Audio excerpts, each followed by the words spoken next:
Welcome to Maths Katta, my YouTube channel. Standard 9, Maths 1, Chapter number 1, Set. Today we are going to study about the operations on set. बघा विद्यार्थ्यांनो, आपल्याला संच या प्रकरणामध्ये आता operations on set याचा अर्थ संचांवरील क्रिया अभ्यासायच्या आहेत. संचांवरील क्रिया यातली पहिली क्रिया म्हणजे पहिलं ऑपरेशन आहे intersection of sets. Intersections of two sets. बघा याचा अर्थ मराठीमध्ये दोन संचांचा छेदसंच असा होतो. आपल्याला काय बघायचं आहे? छेदसंच कसा काढतात, कसं दोन संचांवर क्रिया करून छेदसंच कसा काढायचा हे आपल्याला अभ्यासायचं आहे. Intersection of two sets. If A and B are the two sets, then the set of all common elements of set A and B is called as the intersection of set A and set B. जर A आणि B हे जर दोन संच आपल्याला दिलेले असतील तर A आणि B या दोनही संचातले जे सामायिक घटक आहेत, कॉमन एलिमेंट्स म्हणजे काय, सामायिक घटक आहेत, अशा सर्व सामायिक घटकांचा जो संच तयार होतो त्याला सेट ए आणि सेट बीचा छेदसंच असं म्हणतात. मराठी मीडियमच्या विद्यार्थ्यांनी लक्षात घ्या, हे जरी मी इंग्रजीमधून लिहिलेलं असलं तरी मी सांगताना दोनही भाषेतून सांगते. जेव्हा मी मराठीतून याचा अर्थ सांगते तेव्हा तुम्ही व्हिडिओ पॉज करून तुम्हाला जे जे पॉईंट्स लिहायचे आहेत ते ऐकून लगेच वहीत लिहून घ्या. ओके. मग दोन संचांचा छेदसंच कशाला म्हणतात, तर जेव्हा दोन संच तुम्हाला दिलेले असतील त्याची लिस्टिंग मेथड आधी बघा. लिस्टिंग मेथड केल्यानंतर तुम्हाला त्यातले सर्व घटक दिसतील आणि जे जे घटक हे दोनही संचामध्ये येतात असे सामायिक घटक फक्त काढायचे आणि त्याचा नवीन संच तयार करायचा. त्याला आपण दोन संचांचा छेदसंच असं म्हणतो. We represent it by A and intersection B. आपण हे कसं वाचतो? A intersection B. हे जे मधलं चिन्ह आहे याला आपण इंटरसेक्शनची साईन म्हणतो. हे चिन्ह आहे इंटरसेक्शनचं, छेदसंचाचं हे चिन्ह आहे. हा छेद कुणाकुणाचा आहे? एचा आणि बीचा. ते दोन संचांची नावं दोन्ही बाजूला लिहून मध्ये इंटरसेक्शन म्हणजे छेदाचं चिन्ह लिहायचं आहे. आता याला छेदाचं चिन्ह कसं आहे? कॅपिटल यू जसं आपण काढतो इंग्रजीमध्ये तसा आपल्याला तो उलटा काढायचा आहे, एवढंच. ओके. आता त्याचा रुलर मेथड जर विचार केला तर रुलर मेथड त्याची डेफिनेशन कशी होईल बघा. A intersection B is equal to the set of element x such that x belongs to a and x belongs to b. म्हणजे एक्स अशा घटकांचा संच आहे की जो घटक हा एमध्ये सुद्धा आहे. अँड म्हणजे दोन्ही अटी पूर्ण झालेल्या असल्या पाहिजेत. एमध्ये सुद्धा असला पाहिजे आणि तो बीमध्ये सुद्धा असला पाहिजे. बिलॉंग्स टू म्हणजे चा घटक असणे.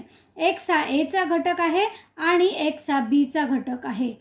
आणि म्हटलं आहे याचा अर्थ दोनही अटी कंप्लीट पाहिजे. कुठल्याही ए गटात असला तो घटक ए या संचात असला आणि बी मध्ये नसेल तर तो आपल्याला घेता येणार नाही.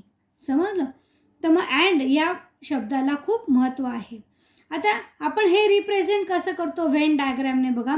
Representation of the intersection of two set by Venn diagram. Observe this figure. This is the set A and this is set B. These two sets are overlapping on each other and then this part, shaded part, this is belongs to the set A also and this shaded part also belongs to the set B also. हा जो छायांकित केलेला भाग आहे तो ए या संचात सुद्धा येतो आणि तो बी या संचात सुद्धा येतो. म्हणून हा जो सामायिक घटकांचा हा जो कॉमन पार्ट आहे, शेडेड पार्ट, याला आपण म्हणणार आहोत ए इंटरसेक्शन बी. मग आपल्याला ते चिन्हात ए इंटरसेक्शन बी अशा प्रकारे लिहावं लागतं. समजलं? मग आता इथे आपल्याला ए या संचामधले घटक, बी या संचामधले घटक इथे डॉट्स काढून इथे ते पॉईंट्स दाखवायचे. इथे पण काही पॉईंट्स दाखवायचे. जे घटक असतील ते बीमधले घटक बीमध्ये दाखवायचे. जे दोघंही संचात येतात ते घटक या मधल्या पार्टमध्ये पॉईंट लिहून तिथे तो घटक दाखवायचा असतो. ओके, समजलं सर्वांना? आता आपण त्याच्यावर काही उदाहरणं बघूया. आता हे उदाहरणात कसं दाखवायचं बघा. Capital a is a set of 1, 3, 5, 7. Capital b is a set of 2, 3, 6 and 8. Then find a intersection b. आपल्याला ए इंटरसेक्शन बी काढायचं आहे. म्हणजे आपल्याला ए आणि बी या संचातले सामायिक घटक निवडून इथे लिहायचे. 1 हा एलिमेंट एमध्ये आहे, तो बीमध्ये आहे का? नाही, तो घेता येणार नाही. 3 हा एलिमेंट दिसतोय बघा, दोन्हीकडे दिसतोय ना, म्हणून आपल्याला हा 3 एलिमेंट आपल्याला ए इंटरसेक्शन बीमध्ये लिहायचं आहे. 5 आहे का बघा? नाही. 7 नाही. म्हणजे याच्यातले 4ही घटक बघितले आपण, त्यातला 3 हा एकच घटक आढळला की जो दोन्ही ठिकाणी आहे. बीकडून इकडे बघितलं तरी तुम्हाला तेच उत्तर येणार आहे. म्हणजे A intersection B is contain only 1 element and it is 3. आता आपण वेन डायग्रामने हा कसा दाखवायचा बघा. इथे आपण पॉईंट एकच एलिमेंट आहे इंटरसेक्शनमध्ये म्हणून तो इथे लिहिला, त्याला नाव दिलं 3. समजलं? आता 3 व्यतिरिक्त एमध्ये कोणते एलिमेंट्स आहेत? 1, 5 आणि 7. मग ए ह्याच्या उरलेल्या इकडच्या भागात आपल्याला 3च डॉट्स घ्यायचे आहेत. एकाला द्यायचं नाव 1, दुसऱ्याला द्यायचं 5 आणि तिसऱ्याला द्यायचं 7. ओके, बघा आता ए जर पूर्ण तुम्ही हा इकडचा भाग झाकून टाकला आणि फक्त ए संच बघितला, 1, 3, 5, 7 4ही एलिमेंट दिसत आहेत बघा एमध्ये. आता बी बघा कसं दाखवायचं. बीमधला 3 ऑलरेडी आपण इथे लिहिलेला आहे की जो बीमध्ये पण आहे. उरलेले किती आहेत? 1, 2, 3. मग ते 3 डॉट्स घ्या. एकाला नाव द्या 2, एकाला नाव द्या 6 आणि शेवटच्याला नाव द्या 8. अशा पद्धतीने आपल्याला वेन डायग्रामने हा इंटरसेक्शन सेट दाखवता येतो. Next example. A is equal to 1, 3, 9, 11, 13. B is equal to 1, 9 and 11. Then find A intersection B. Now observe again element of A and B. 1 is an element of A also and B also. Therefore write down A intersection B is equal to, in the curly bracket, 1. 3 आहे का इथे? नाही. 9 आहे दोन्ही ठिकाणी. 1, 9. Again 11 is also a common element. Therefore 1, 9 and 11, these are only the 3 elements which contain in the A intersection B. And again when you observe this, then in between these two sets, this intersection set which we get here, it is same as set B. And therefore here A intersection B is same as set B. Observe that 1, 9, 11 are lie in set A also. Therefore we can say that B is a subset of A. B is a subset of A because every element of B is an element of A. बघा मुलांना, इथे आपल्याला A intersection B हा जो संच मिळाला आहे तो पूर्णपणे Bच मिळालेला आहे. जसाच्या तसा B सारखाच मिळाला आहे. ओके. आणि जर B आणि A याच्यामध्ये उपसंचाची संकल्पना जर आपण लावून बघितली तर बी मधले सगळे घटक ए मध्ये येतात. याचा अर्थ हा बी हा एचा उपसंच आहे. हा सबसेट म्हणजे उपसंच. बरोबर आहे. मग आता इथे तुम्हाला असं लक्षात येईल की ए intersection B is same as b. Why? Because b is a subset of a. म्हणजे जो लहान असतो, बी हा लहान आहे की नाही एपेक्षा, आणि सबसेटचं रिलेशन आहे त्यांच्यामध्ये. मग जो लहान असतो तो पूर्णपणे इंटरसेक्शनमध्ये आन्सरमध्ये तुम्हाला मिळत असतो. जर ए हा बीचा उपसंच असेल तर तुम्हाला इंटरसेक्शनचा आन्सर ए सारखं मिळेल. अशा प्रकारे तुम्ही ही प्रॉपर्टी पडताळून बघू शकता. Next question is, what is an intersection W? What is an intersection W? What is an? N is a set of natural number. Therefore, we can write this as n is equal to 1, 2, 3 dash dash dash. What is W? W is a set of whole number which start from 0. 0, 1, 2, 3 dash dash dash. Then we want to find n intersection W is equal to. बघा आता n आणि W याच्यामध्ये कोणते element सारखे आहेत? तर 1 2 3 1 2 3 पुढचे पण सगळे एलिमेंट सारखेच येणार आहेत की नाही. म्हणजे N intersection W is equal to 1 2 3 dash dash dash. And now this is same as set of natural number n. Why? Because here n is a subset of w. बघा इथे सबसेटचं रिलेशन आहे की नाही. n is a subset of w and which is a smaller set, that is n, and therefore their intersection is same as n. Okay, समजलं सर्वांना. Now we will consider the properties of intersection of sets. Properties म्हणजेच गुणधर्म, छेदसंचाचे गुणधर्म, छेदसंचाचे गुणधर्म. आता हे गुणधर्म जे आहेत ते तुम्हाला उदाहरणाद्वारे पडताळून बघता येणार आहेत. त्या प्रकारचं जर उदाहरण आपण घेतलं आणि करून बघितलं तर ते पडताळून बघता येईल. First property is A intersection B is same as B intersection A. म्हणजे ए सेट घेतला आपण, कोणताही बी सेट घेतला आणि ए आणि बी ह्या दोघांमधले सामायिक घटकांचा ए इंटरसेक्शन बी सेट तयार केला. तसंच बी आधी लिहिला मग ए लिहिला आणि मग बी आणि एचं पुन्हा इंटरसेक्शन करून बघितलं.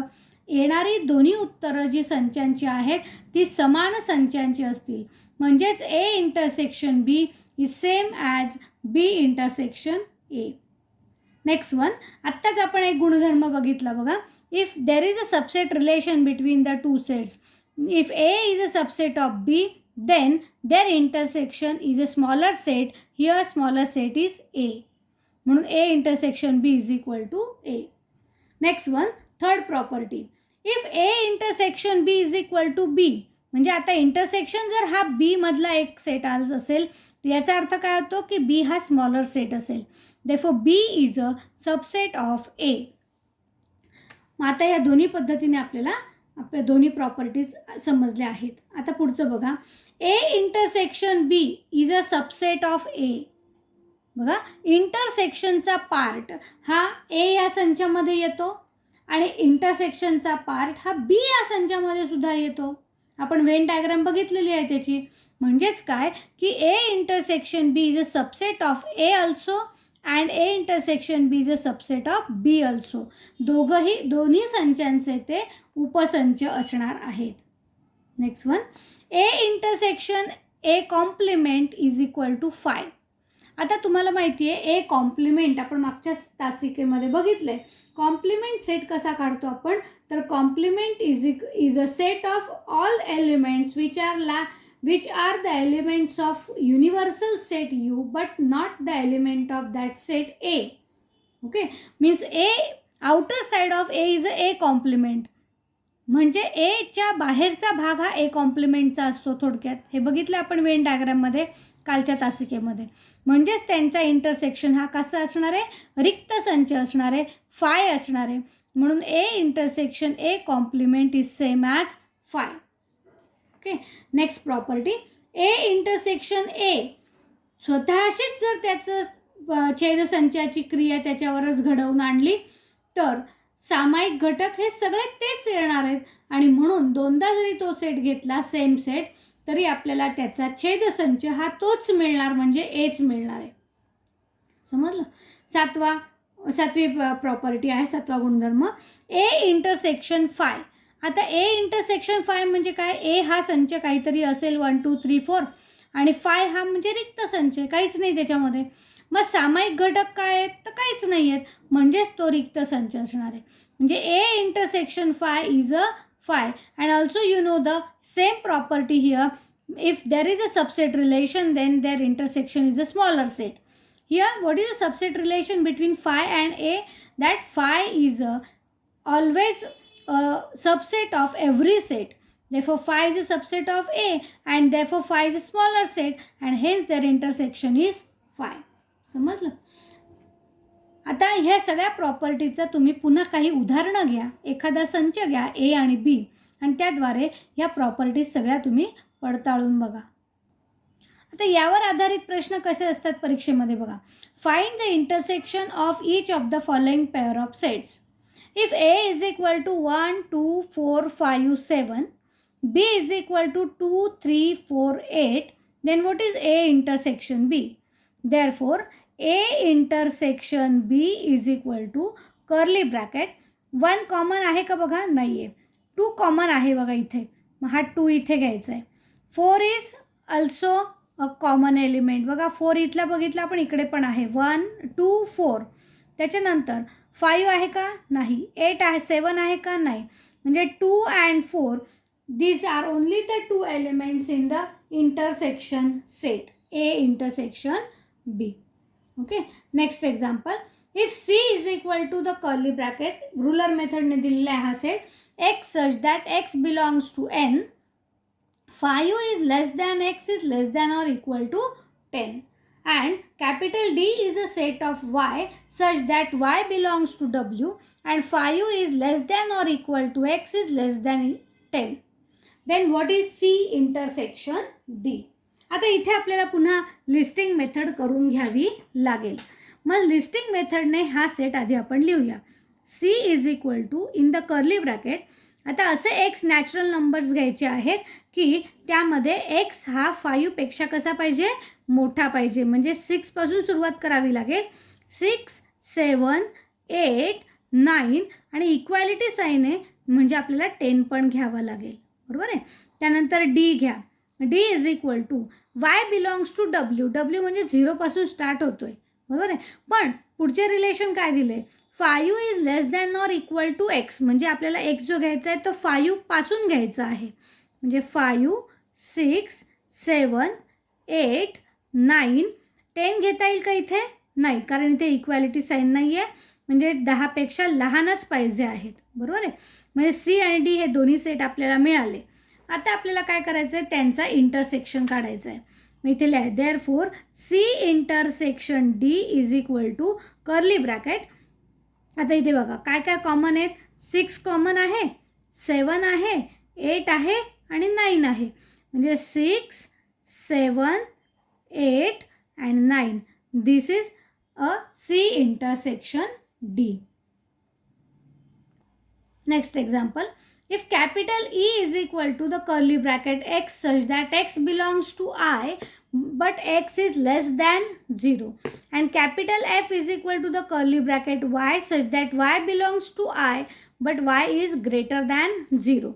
Observe that here E is equal to the curly bracket x less than 0, 0पेक्षा लहान, आणि I मधले म्हणजे पूर्णांक संख्या संच, सेट ऑफ इंटीजर 0पेक्षा लहान म्हणजे लेफ्ट हँड साईडचे कोणते एलिमेंट्स आहेत, -3 -2 -1. पण 0 घेऊन चालेल का, नाही, कारण x इज लेस दॅन 0 म्हटलं इक्वॅलिटी साईन नाही आहे इथे. म्हणजे इथे आपल्याला थांबावं लागेल. त्यानंतर F is equal to curly bracket y belongs to I but y is greater than 0.